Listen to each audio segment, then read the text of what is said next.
आज हम एक बहुत ही दिलचस्प मौजू पर बात करने वाले हैं। एक ऐसा मौजू जो सदियों से आस्था और विज्ञान के बीच एक पुल की तरह खड़ा है। अस्सलाम वालेकुम। तो चलिए कुरान और कायनात के एक गहरे राज पर इस विश्लेषण की शुरुआत करते हैं। सवाल बड़ा सीधा है लेकिन इसका जवाब बहुत गहरा है।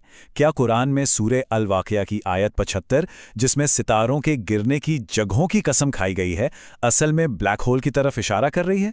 यही सवाल है जो हमारे ईमान को और ब्रह्मांड की हमारी आज की समझ को एक साथ लाता है। तो आइए इस पर थोड़ा गौर करते हैं। लेकिन इससे पहले कि हम सीधे विज्ञान की दुनिया में उतरें, हमारा स्रोत हमें एक ज़्यादा बुनियादी सवाल की तरफ ले जाता है।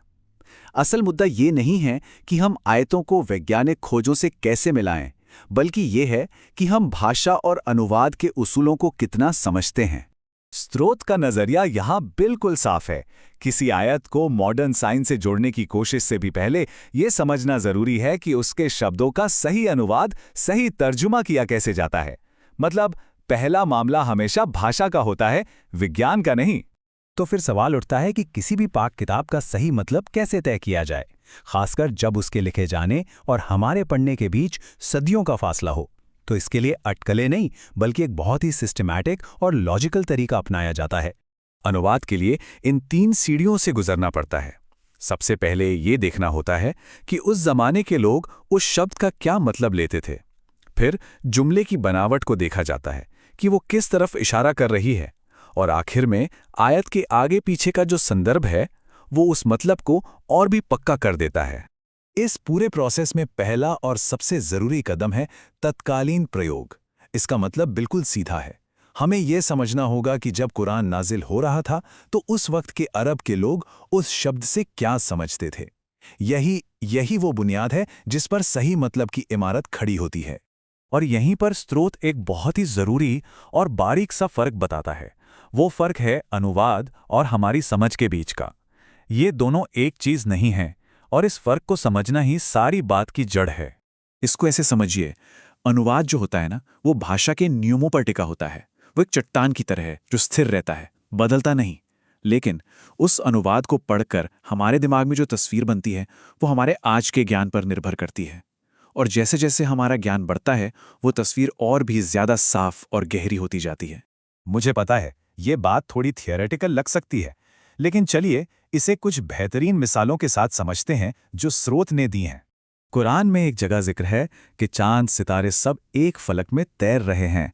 अब फलक का तर्जुमा तो वही रहेगा जो सदियों से था, लेकिन आज जब हम ये पढ़ते हैं तो हमारे दिमाग में फौरन ऑर्बिट की एक साइंटिफिक तस्वीर बनती है। देखिए, यहाँ अनुवाद नहीं बदला, सिर्फ हमारी समझ का कैनवास बड़ा हो गया है। इसी तरह एक और मिसाल है बादलों के पहाड़ों की। सोचिए, जब तक हवाई जहाज नहीं बने थे ये बात एक कल्पना ही लगती होगी। भला बादलों के पहाड़ कैसे हो सकते हैं? लेकिन किसी ने इस वजह से अनुवाद को नहीं छेड़ा। लेकिन आज जब हम हवाई जहाज से बादलों के ऊपर उड़ते हैं तो हम अपनी आंखों से देखते हैं कि वो सचमुच पहाड़ों की चोटियों की तरह दिखते हैं।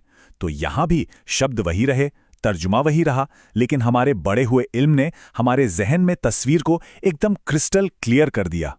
तो चलिए इन सब बातों को जहन में रखते हुए अब अपने असली सवाल पर लौटते हैं। क्या सूरे अल वाक़िया की वो आयत वाकई ब्लैक होल की तरफ इशारा करती है? तो स्रोत का नजरिया एकदम वाज़ेह है। अनुवाद सिर्फ और सिर्फ भाषा के नियमों के आधार पर होगा। उसे किसी साइंटिफिक थ्योरी में फिट करने के लिए जरा भी नहीं बदला जाएगा। हाँ, अगर उस सही और बिना बदले हुए अनुवाद को पढ़ने के बाद आज के ज़माने में किसी के दिमाग में ब्लैक होल की तस्वीर बनती है तो ये बहुत अच्छी बात है। ये अनुवाद में बदलाव नहीं बल्कि हमारी समझ का विकास है। तो इस पूरी बातचीत का निचोड़ क्या है? आखिर में हमें कौन सी बात याद रखनी चाहिए? तो सबसे जरूरी बात यह है, सही अनुवाद एक लंगर की तरह होता है। वो अपनी जगह पर मजबूती से टिका रहता है, वो कभी नहीं बदलता।